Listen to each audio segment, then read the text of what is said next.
Madame, Monsieur, bonjour et merci de nous choisir pour un nouveau forum. Aujourd'hui, nous sommes confrontés à un marché global et multiculturel et préserver notre langue est nécessaire, mais il est aussi crucial d'être ouvert à l'apprentissage de celles avec lesquelles nous sommes censés travailler et vivre.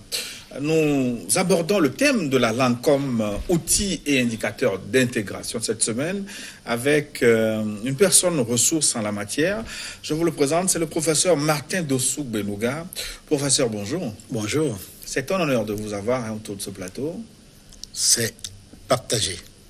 Vous êtes enseignant-chercheur à l'Université de Lomé, vous enseignez les lettres, vous dirigez surtout le Centre international de recherche et d'études de langue, plus connu ici sous le nom de Village du Bénin. C'est exact.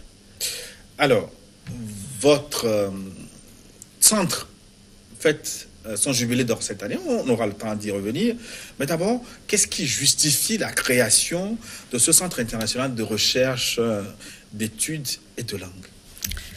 Bon, disons que il y avait en 1968 un besoin et également une réalité politique à laquelle la France avait à répondre.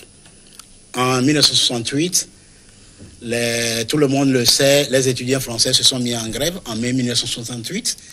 Il y a eu une grande agitation en France. Beaucoup d'universités ont été ébranlées par cette grève.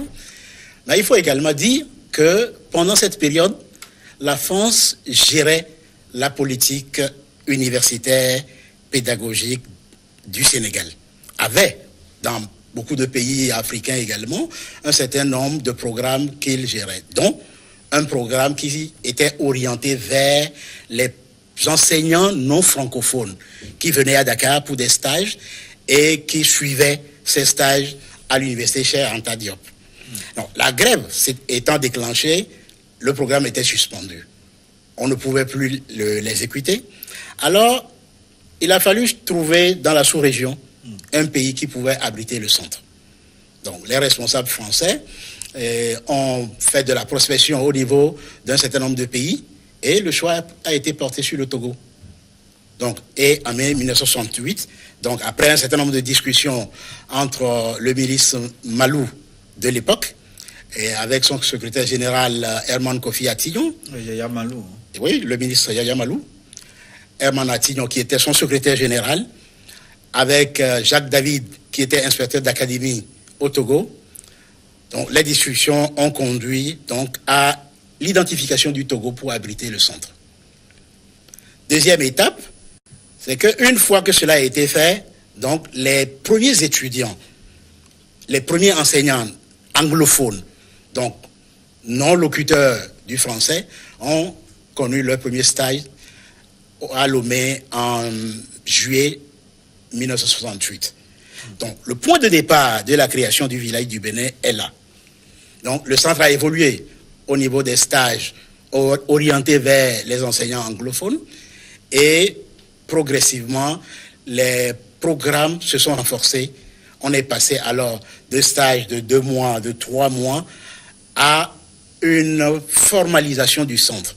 C'est-à-dire que de 68 à 70, le centre a fonctionné exclusivement sur la base des stages. Ensuite, il y a eu une période de flottement et en 1975, l'État togolais, compte tenu d'un certain nombre de problèmes qui avaient existé au niveau de ce centre, a essayé de réorganiser le centre. Et Kofi Atillon a été détaché du ministère de l'Éducation nationale, ce n'était pas encore l'enseignement supérieur, pour gérer le centre. Et en 1978, il y a eu un test qui a été pris pour le confirmer à ce poste. Bon, mais donc, le centre a évolué avec les stages, mais orienté essentiellement vers les enseignants anglophones. Voilà un peu le contexte de création de ce centre. Le nom actuel que nous avons a été adopté en 1989 par le décret 89-46 du 16 mars 1946 qui donc a essayé de donner une base juridique au centre. Et c'est dans ce décret que le nom village du Bénin a été donc retenu. Et pour jusqu'à ce jour, vous consacrez à 2 langues essentiellement, le français et l'anglais. Oui, essentiellement, en fait, dans les tests initiaux, le village du Bénin était destiné à former des étudiants ou des enseignants anglophones, disons pas anglophones, non francophones, puisque nous pouvons recevoir également des lusophones.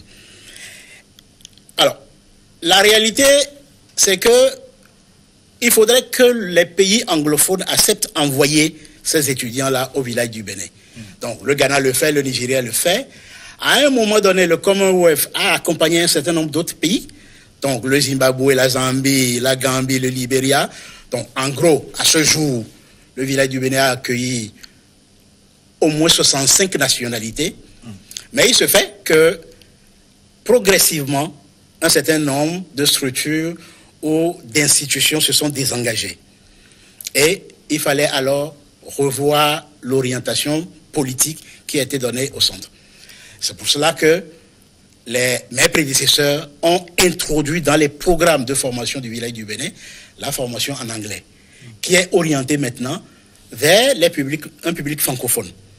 Et donc, nous avons 2 axes, le français pour les publics non francophones, l'anglais pour le public anglophone et francophone. Monsieur le directeur, en quoi l'accès à un espace de formation linguistique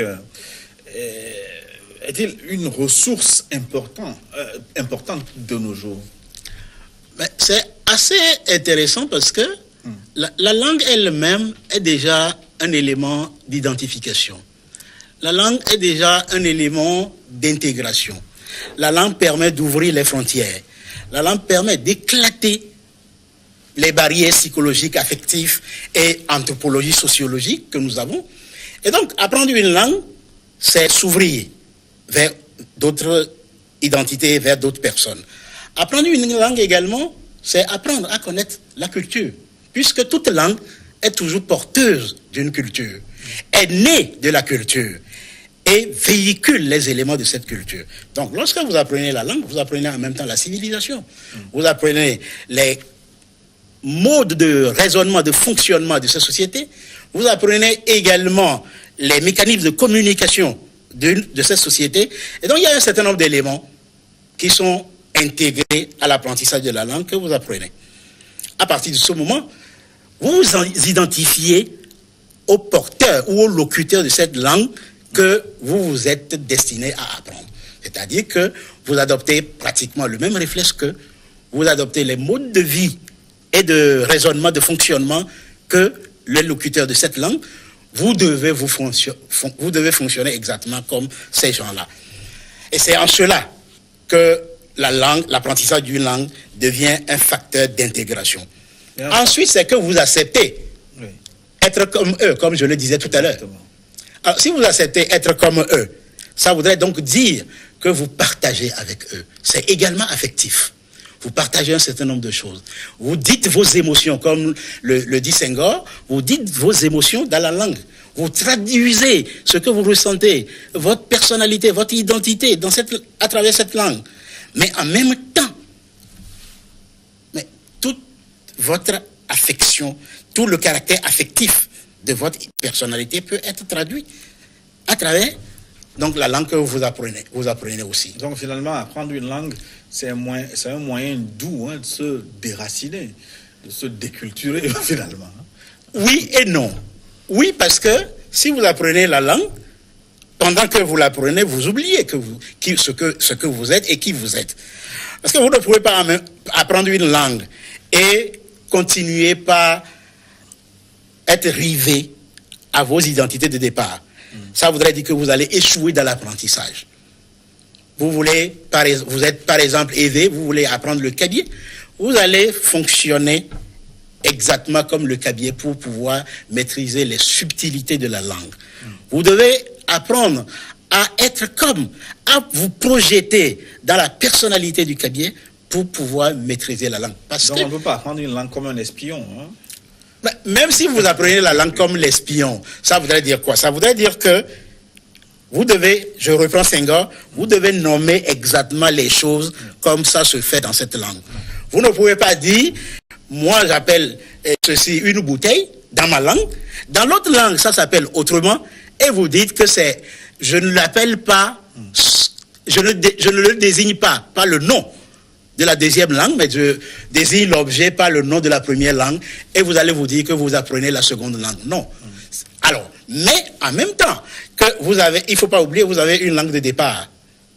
Et vous avez la langue que vous êtes en train d'apprendre aujourd'hui. Ça vous conduit vers un bilinguisme ou même un plurilinguisme, parce que vous vous retrouvez alors au carrefour de plusieurs langues, en même temps de plusieurs civilisations. Vous ne pouvez plus être vous-même en tant que personnalité, mais vous êtes un foisonnement de plusieurs langues, de plusieurs cultures.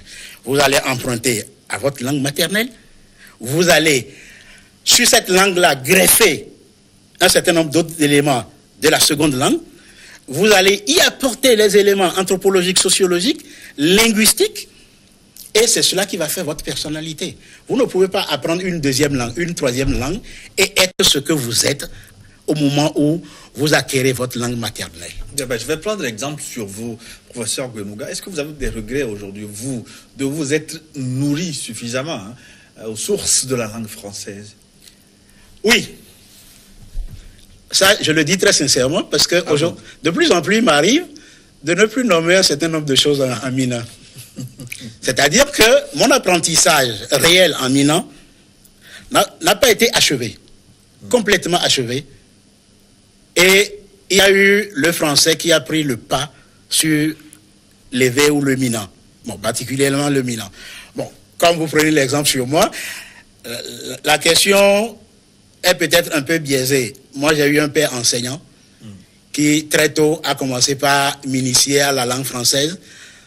Donc, ce qui fait que, étant trop souvent confronté à l'univers du livre et à l'univers du français, je n'ai pas réussi à véritablement maîtriser le Mina. Quand moi j'entends certaines personnes, ou quand j'entends votre confrère sur Nana FM le samedi ou le dimanche, sortir des expressions Mina, mais je me demande où est-ce qu'il les a trouvées. Il les a apprises, ce que moi je n'ai pas fait. Et donc, effectivement, il y a un regret. Il y a un regret à mon niveau. J'aurais dû continuer, même en apprenant le français, continuer mon apprentissage en Mina. On aura peut-être le temps de creuser davantage la problématique de l'apprentissage des langues africaines, mais votre centre, c'est un centre de recherche et d'études en langue. Qu'est-ce que vous recherchez? Qu'est-ce que vous étudiez sur les langues? Parce que je comprends que ce n'est pas un centre simplement où on vient apprendre à s'exprimer. Non, ce n'est pas un centre où on vient simplement apprendre à s'exprimer. On le fait d'abord pour les pays anglophones. On a plusieurs catégories. On a des étudiants qui viennent parce qu'ils sont destinés à l'enseignement du français dans leur pays. Ils viennent pour des renforcements de capacités. On le fait pour des enseignants qui viennent en stage chez nous. Mais à l'intérieur également, nous avons un certain nombre de programmes de recherche sur les langues. Nous parlions tout à l'heure de nos langues maternelles ou de ces langues véhiculaires. Il faut mener un certain nombre de programmes pour mieux apprendre, ne serait-ce que l'ère de déploiement de ces langues. Savoir, par exemple, aujourd'hui, pourquoi, quand on traverse tout le Togo, on entend le Mina un peu partout. Quels sont les facteurs qui ont permis cette expansion ou cette explosion du Mina un peu partout? Quels sont les locuteurs réels? Quels sont les éléments qui... Est-ce que cette langue est parlée avec sa matrice? Est-ce qu'il n'y a pas des éléments exogènes qui entrent dans la langue aujourd'hui? Alors, ce sont ces éléments auxquels nous nous intéressons. Nous avons un département de linguistique au village du Bénin qui a pour rôle essentiel d'étudier ces langues. Ensuite, aujourd'hui, par exemple, il y a un certain nombre de formes de parler, des modalités d'expression qui existent. Il faudrait arriver à les expliquer. Il faudrait arriver à expliquer pourquoi, par exemple, quand vous rentrez dans l'administration publique, vous entendez les gens vous dire « la secrétaire s'est levée », par exemple. Il faudrait qu'on puisse arriver à expliquer pourquoi quelqu'un te rencontre et te dit, mais et la durée. Alors, ces nouveaux éléments qui apparaissent dans le parler des Togolais doivent être expliqués, doivent être étudiés, doivent être analysés. Donc, ce sont des aspects liés à la fois à nos langues africaines et également aux langues occidentales que nous devons étudier. Mais au-delà de tout cela, il faut voir le rapport entre les langues, le rapport entre nos langues maternelles et le rapport entre le français ou l'anglais. Quels sont les éléments qui expliquent qu'aujourd'hui on a l'impression que le français et l'anglais sont des langues dites dominantes et que l'évé, le moba et le naouda ou d'autres langues sont en train, ont moins de locuteurs aujourd'hui. Encore faudra-t-il vérifier si le nombre de locuteurs diminue. Et donc ce sont des questions qui intéressent le village du Bénin. Ce sont des questions auxquelles nous sommes sensibles et auxquelles nous devons apporter à travers un certain nombre de programmes des réponses. Oui, les résultats auxquels vous aboutissez, comment vous les exploitez? Ces résultats, bon, il faut dire qu'aujourd'hui, nous sommes au début de l'exécution de ces programmes. Mercredi, nous allons lancer un atelier, deux journées de réflexion sur l'enseignement du français. Alors, ces résultats, il faut les mettre à disposition. Nous avons un centre, nous avons des chercheurs, nous devons, c'est notre objectif, travailler avec l'université, les deux universités du moins que nous avons, de Lomé et de Kara, avec les chercheurs qui sont à ce niveau-là, travailler sur ces langues, mais il y a toujours derrière toute politique de recherche une politique nationale, une politique d'action qui ne relève pas des obligations du centre. Et donc ces résultats doivent être d'abord diffusés et ensuite mis à la disposition du décideur, et c'est le décideur qui en fait ce qu'il veut. Oui, professeur Gonunga, permettez-moi d'ouvrir cette parenthèse. Je ne sais pas si le sujet a fait l'objet de recherche au niveau de votre centre, mais il se dit, il se murmure régulièrement qu'il y a une baisse de niveau considérable dans l'utilisation de la langue française. Vous qui enseignez, vous qui avez en face souvent des étudiants, est-ce que vous le constatez? Et à quoi cela est dû? Pourquoi le français est de moins en moins malmené? De plus en plus, je dis. Malmené ou pas, il est difficile de répondre à cette question. Ben, il est difficile également de dire... Vous avez des copies des étudiants aujourd'hui. Oui, je vais répondre. Il est également difficile de dire qu'il y a baisse de niveau. Parce que le niveau est culturel. Le niveau est temporel. Nous comparons le niveau par rapport au niveau de quelle époque? Bien, généralement, ce qui revient, c'est que les gens vont chercher l'époque coloniale. Les premiers instituteurs, les premiers enseignants, on cherche les premiers étudiants de nos universités et on dit, mais ils parlaient mieux français que ceux que nous avons aujourd'hui. Ce n'est pas faux, c'est vrai. Mais est-ce que les étudiants que nous avons aujourd'hui ne maîtrisent pas mieux autre chose que ceux d'alors? Peut-être les mathématiques et autres. Même au niveau de la langue. Ils sont jeunes d'ailleurs. Hein? Même au niveau de la langue. Ouais. Il y a des mots nouveaux qui entrent en français aujourd'hui. Ouais. Il y a des emprunts qui viennent d'autres langues, de l'anglais par exemple. Au niveau du commerce, il y a des mots nouveaux. Chaque année, l'Académie française publie une liste de mots nouveaux. Ce sont des mots de l'époque des jeunes que nous avons aujourd'hui. Eux, ils sont capables de les utiliser, alors que celui que vous prendrez, qui a fait ses études en 1960, aura des difficultés, par exemple, à dire « kiffe ». Je vous kiffe, par exemple. Je vous renvoie la question finalement autrement. À quel niveau un élève, un apprenant doit être en mesure de s'exprimer correctement en français aujourd'hui, selon vous? C'est évolutif. Il peut le faire à l'école primaire, il peut le faire à la maternelle, tout comme il peut le faire au lycée. Je crois que la question que vous soulevez, elle est liée beaucoup plus à deux facteurs. À l'influence que l'anglais a aujourd'hui sur le fonctionnement du monde. L'anglais est soutenu par une politique économique, est soutenu par deux États suffisamment puissants, les États-Unis et l'Angleterre. La diplomatie des États-Unis, la diplomatie de l'Angleterre, surtout la diplomatie des États-Unis, fait que, même au niveau institutionnel, on donne la priorité à l'anglais.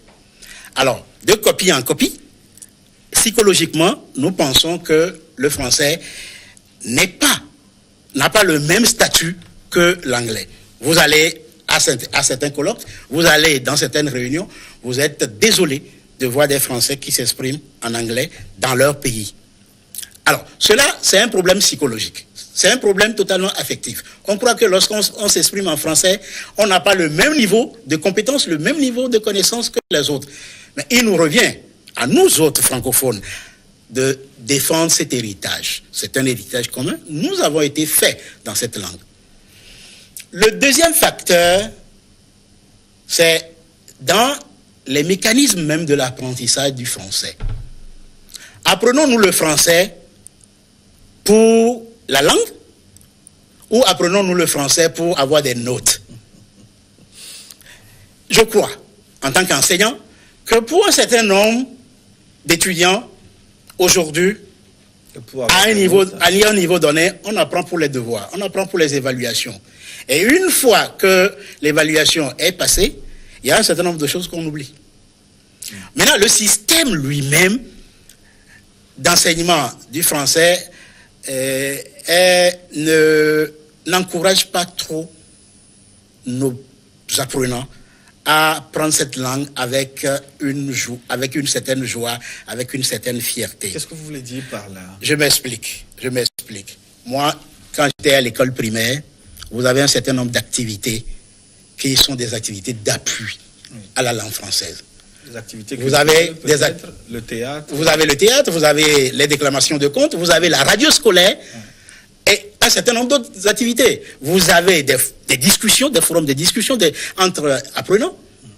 Mais de plus en plus maintenant, le fonctionnement même de nos structures pédagogiques, académiques, fait que l'enseignant se retrouve avec un ratio qui ne lui permet pas d'accompagner l'ensemble de ses apprenants. Et donc, il y a un déficit entre le ratio enseignant et apprenant, ce qui fait que l'enseignant ne peut faire que ce qu'il est capable de faire. Quand il se retrouve dans une classe avec 50, ça pose problème. Mais ce sont les réalités de nos pays. Mais quand il se retrouve avec 140 apprenants, comment voulez-vous qu'il puisse accompagner 140 apprenants? Je ne suis pas très convaincu par la variable effectif, parce que nous étions très nombreux au collège, une centaine, mais on avait des activités culturelles comme le théâtre. Mais est-ce qu'il ne s'agit pas plutôt d'orientation pédagogique? Oui, c'est également un facteur déterminant. Mais dans combien d'établissements avons-nous aujourd'hui des activités extramuros qui accompagnent l'enseignement du français? Dans combien d'établissements? Pouvons-nous avoir parler par exemple de bibliothèque où l'apprenant, en sortant de la classe, en sortant du cours, court à la bibliothèque pour vérifier un certain nombre de choses, compléter les enseignements qui sont donnés?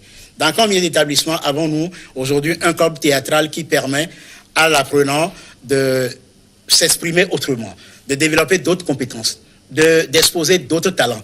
Dans combien d'établissements avons-nous aujourd'hui? Mais pourquoi vous ne tirez pas sur la sonnette d'alarme, sensibiliser, organiser des activités? Si le village du Bénin lance un concours national de théâtre dans les établissements scolaires, est-ce que vous n'allez pas corriger des choses? Les attributions du village du Bénin sont définies par le décret 89-46 du 16 mars 1989. Vous avez une bonne mémoire, M. Benouga. Même jusqu'au décret. Finalement, quel rôle joue la maîtrise de la langue dans l'intégration et la cohésion sociale? La maîtrise d'une langue, la question que vous posez comporte elle-même la réponse. La maîtrise d'une langue. Quand vous parlez tous ensemble la même langue, vous vous comprenez mieux. Vous échangez mieux. Vous communiquez mieux. Vous pouvez régler un certain nombre de problèmes. Vous pouvez gérer un certain nombre de situations ensemble. Mais, nous l'avions dit au départ, c'est également un problème de culture, d'acceptation d'un certain nombre de schémas, d'un certain nombre de modes de fonctionnement, d'un certain nombre d'éléments culturels, affectifs, anthropologiques, sociologiques. À partir de ce moment, la cohésion peut facilement être créée. C'est vrai, ce n'est pas mathématique. Mais le fait que vous puissiez parler la même langue vous permet de vous sentir comme appartenant au même espace, à la même réalité. Vous pouvez donc très aisément participer à la construction collective, à cette cohésion dont vous parlez ensemble, parce que les bases sont les mêmes.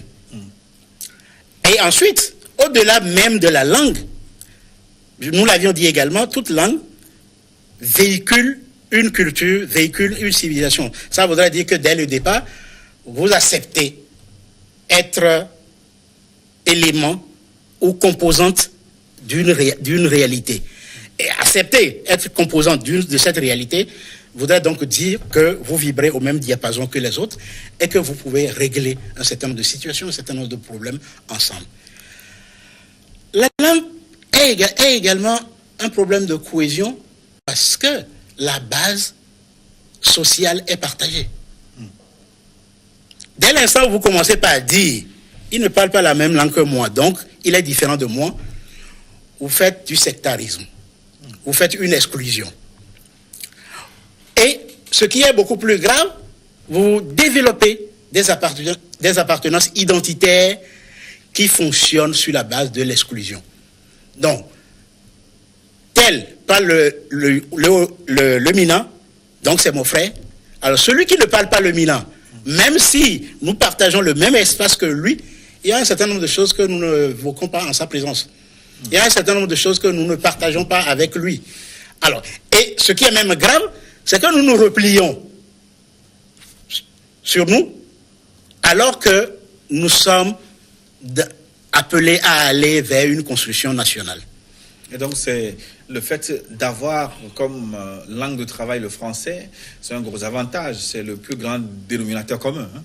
Aujourd'hui, oui, c'est le seul élément sur lequel tous les Togolais peuvent s'entendre. C'est le seul. Et que quand je rentre dans un bureau et que quelqu'un me parle français, je comprends ce qu'il dit. Même si les accents trahissent parfois. Il n'y a pas de problème. Mais le contenu est là. Oui. Je peux comprendre le contenu. Mais combien de problèmes, de susceptibilité nous n'avons pas identifié ou les gens n'ont pas identifié dans des bureaux. En attendant, X ou Y, parler Kabye, parler Mina, parler Moba, parler d'autres langues, alors qu'en réalité, ils parlent entre eux des choses qui les relient. Ils ne s'adressent pas à vous. Mais le fait d'entendre cette langue et de ne pas comprendre ce qui se dit, mécaniquement, on pense qu'on parle de moi. Et le réflexe est différent. Oui. Les échanges également en souffrent. Alors, aujourd'hui au Togo, personnellement, je pense que le seul élément sur lequel tous les Togolais peuvent s'entendre, c'est de pouvoir partager et échanger en français. Maintenant, il faut aller au-delà. Oui. Nous ne sommes pas français, nous sommes Togolais. Nous sommes africains, il faut aller au-delà. Oui, je vais vous relancer sur cette question, mais je voudrais savoir, vous avez donné quelques pistes, mais est-ce qu'il n'y a pas d'autres éléments? Qu'est-ce qui fait qu'une langue s'impose par rapport à une autre? Est-ce qu'il faut tenir compte aussi de la facilité à apprendre la langue? Si j'oppose le français à l'anglais, par exemple, beaucoup disent que l'anglais est plus facile à apprendre que le français. Est-ce que c'est vrai? Je ne saurais répondre, puisque je n'ai jamais participé à une étude sur l'influence de l'anglais. Mais j'ai évoqué tout à l'heure un certain nombre de facteurs scientifiques qui permettent à une langue de pouvoir s'imposer. Vous savez, au XVIIe, au XVIIIe siècle, le français s'est imposé partout. C'était la langue de la diplomatie parce que la France avait occupé une position qui permettait d'imposer le français. Mais la révolution industrielle et les conséquences qui ont suivi ont donné aux États-Unis les armes d'imposer sa langue, l'anglais. Et elle est inscrite partout aujourd'hui. Mais il y a d'autres facteurs qui permettent à une langue de pouvoir s'imposer. En fait, les choix sont ou politiques ou sociologique. Quand on prend une langue, la langue peut être décrétée. C'est-à-dire que l'État souverain dit, à partir de ce jour, voici la langue qu'on va parler. C'est comme le Rwanda qui a fait le choix de l'anglais, par exemple. Mais n'allons pas loin. Le Togo, à un moment, après la réforme de 1975, a choisi d'enseigner 2 langues. Le Kabyè, l'évé, 2 langues nationales. Le Kabyè, l'évé. C'est un choix politique, totalement politique. Et ça, il revient au prince de faire ce choix-là.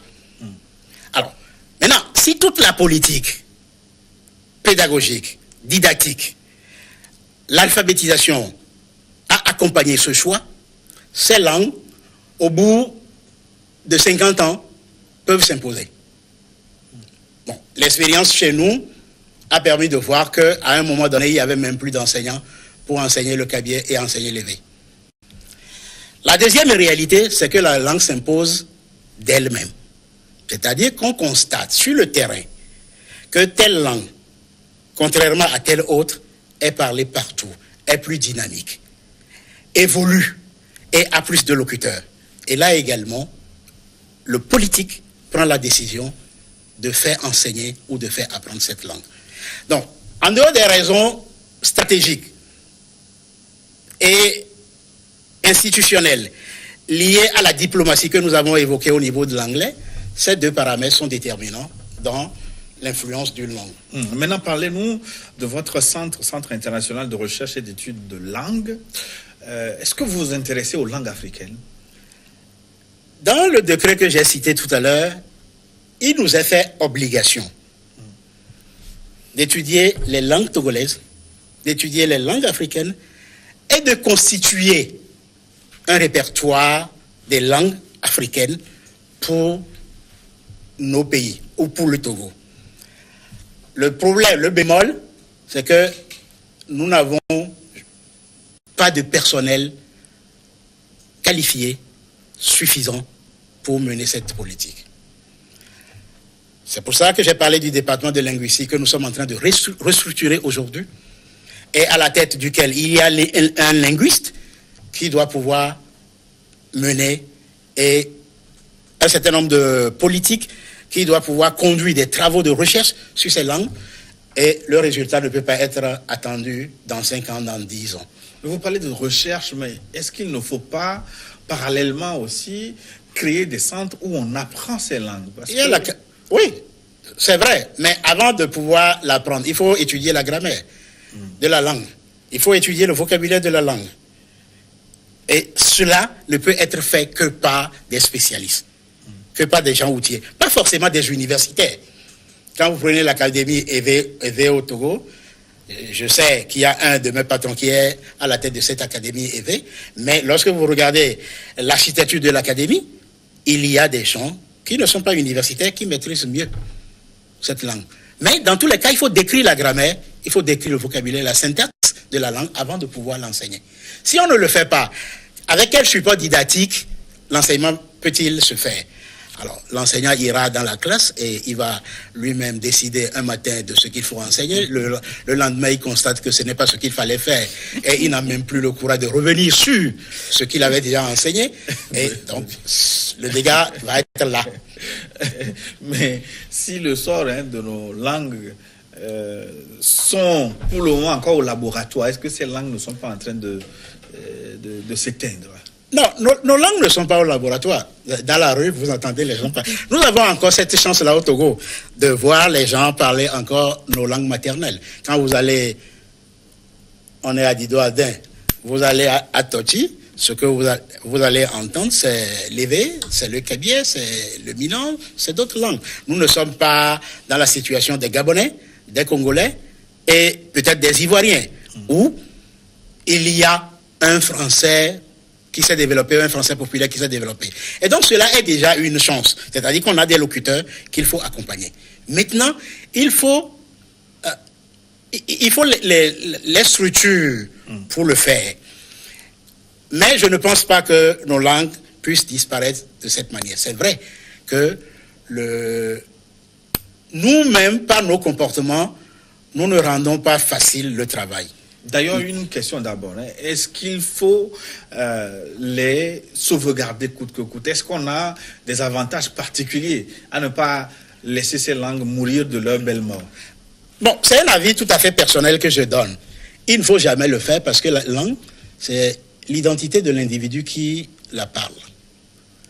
La langue, c'est la personnalité de l'individu qui la parle. La langue, c'est la culture de l'individu qui parle cette langue.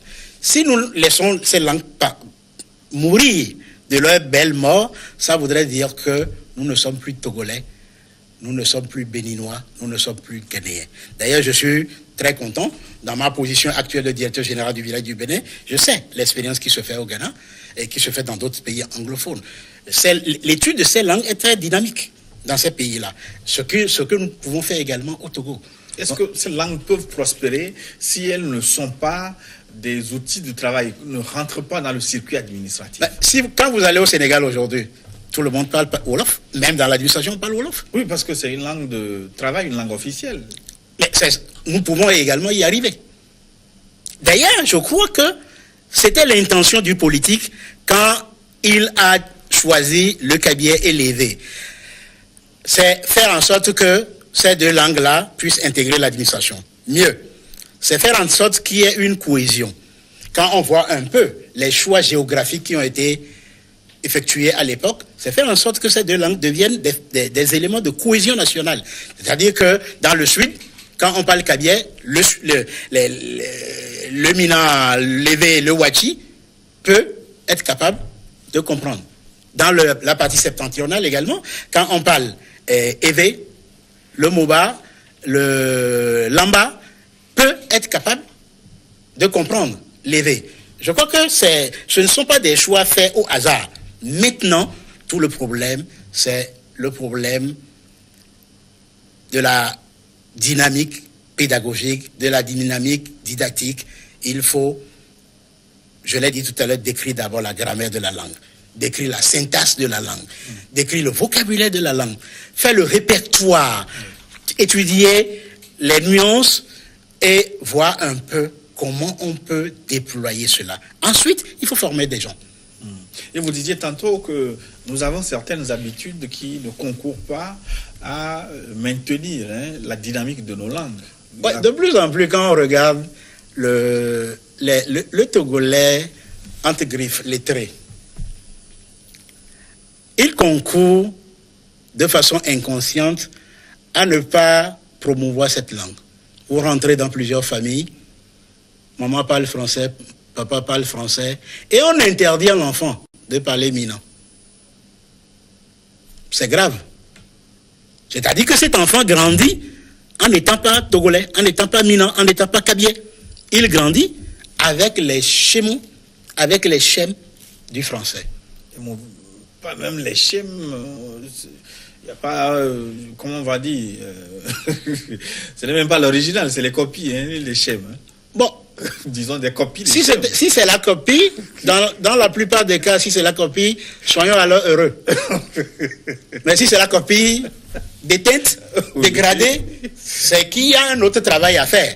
C'est qu'il faut restituer ou restructurer le mental de l'enfant pour lui apprendre les vraies règles de la langue, ce qui devient plus compliqué. Ça veut dire que il vaut mieux apprendre à son enfant au bas âge un bon mina plutôt qu'un français tordu. Plusieurs études ont prouvé, pas simplement des études menées par des Africains, même pas des Occidentaux, ont prouvé que l'enfant qui maîtrise mieux sa langue maternelle apprend vite et mieux une langue étrangère.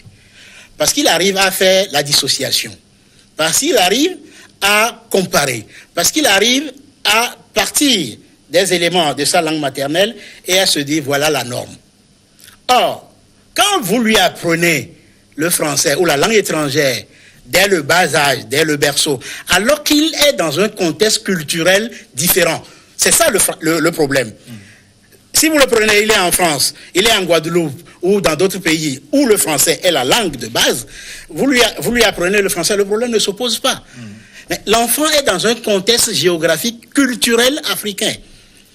vous lui apprenez le français comme étant l'élément qui lui permet d'atteindre une certaine sommité ou de se placer comme meilleur par rapport aux autres enfants. Mais il n'est pas évident qu'il apprenne cette langue-là avec les règles. Il n'est pas évident qu'il l'apprenne à perfection. Parce que la grammaire, il n'y a pas de grammaire à la maison. Personne ne prête attention à cela. Alors, donc, il va entrer à l'école avec une structure qu'il a déjà de cette langue. Le maître aura des difficultés à corriger les fautes qu'il a acquises à la maison, qu'il a en venant à l'école. Or, l'enfant qui apprend sa langue maternelle vient à l'école et commence par étudier les règles, commence par étudier les mécanismes de cette langue-là et se compare à la langue maternelle. Et ça, des études l'ont démontré. Maintenant, nous-mêmes, pas snobisme, pas pédantisme. Mais est-ce que vous vulgarisez ces études qui ont quand même des résultats concrets comme ce que vous venez de dire? C'est un autre problème beaucoup plus grave au niveau des politiques de recherche en Afrique. Les résultats sont malheureusement, pour la plupart du temps, confinés dans les bibliothèques universitaires, dans les centres de recherche universitaires. Là, quand les élèves composent pour avoir des notes et les enseignants font des recherches pour avoir des grades, c'est ce que ça donne comme résultat, non, professeur Guelmouga? Oui, il n'y a pas que ça, oui, d'accord, c'est un élément. Un enseignant ne peut jamais passer les grades s'il n'est pas véritablement chercheur. Bon, enseignant-chercheur ou chercheur simple, il ne peut pas. Bon, c'est un certain nombre de comportements, c'est un certain nombre d'années de recherche, de travail personnel et collectif qui conduisent à des résultats. Mais il faut qu'il ait les moyens également de vulgarisation, de diffusion des résultats. Mais ça se fait de plus en plus maintenant. Bon. Ensuite, le problème aussi, c'est que